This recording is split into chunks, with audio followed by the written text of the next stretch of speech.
Traders, welcome back to the channel. In today's episode, I'm going to walk you through a powerful breakdown on Nasdaq that shows how small shifts in perspective can completely change your trading game. Sometimes it's not that you're analyzing wrong, it's just that you're focused in the wrong direction. And once you see what I'm about to show you, it might just unlock a new level of clarity in your technical analysis. So whether you're struggling to stay consistent or just want to sharpen your entries and exits, stay locked in. Let's jump into the charts and break this down, step by step.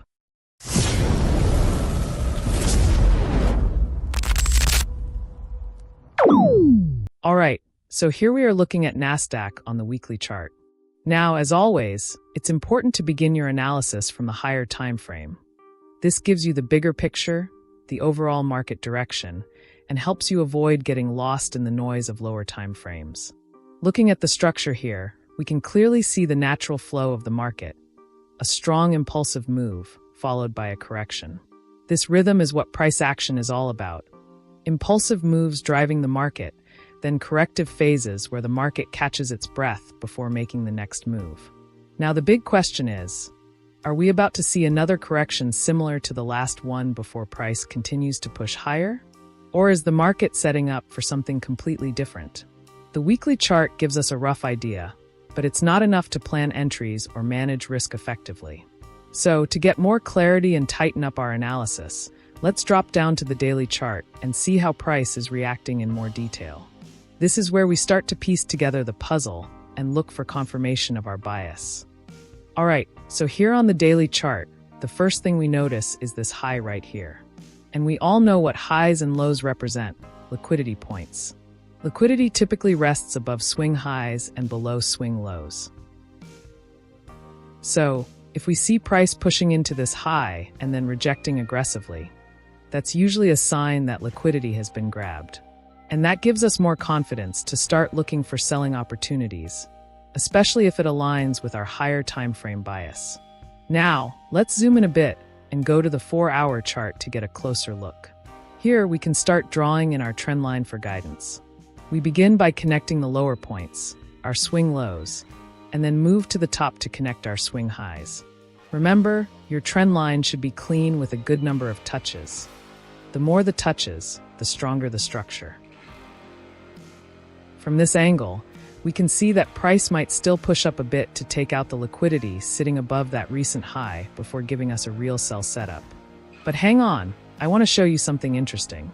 If we adjust our trend line just a little bit higher, not by much, we start seeing something new. We still get a good number of touches where price has previously rejected. Now this gives us a different perspective. It starts to look more like a break and retest structure. And when we look at the current price action around this area, it looks clean, right? But here's the catch. We haven't ticked off one major condition yet. Price hasn't grabbed the liquidity above the high. That's key. Without that, this move might not have the strength to sell off just yet. So instead of forcing a setup, let's refine our chart one more time.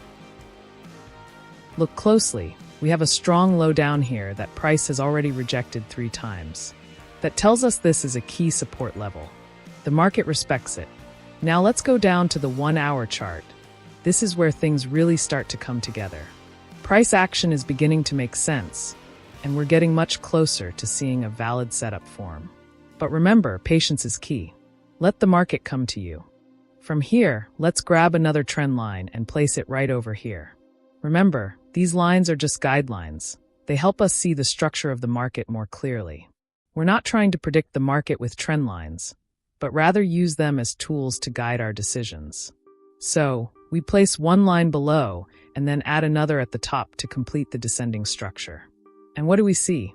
Price is clearly moving within this wedge or channel, and based on this descending pattern, it's likely to push up. Now, the first good entry could have been right here, at the touch of the lower trend line with a strong rejection candle. That was a clean opportunity for a buy.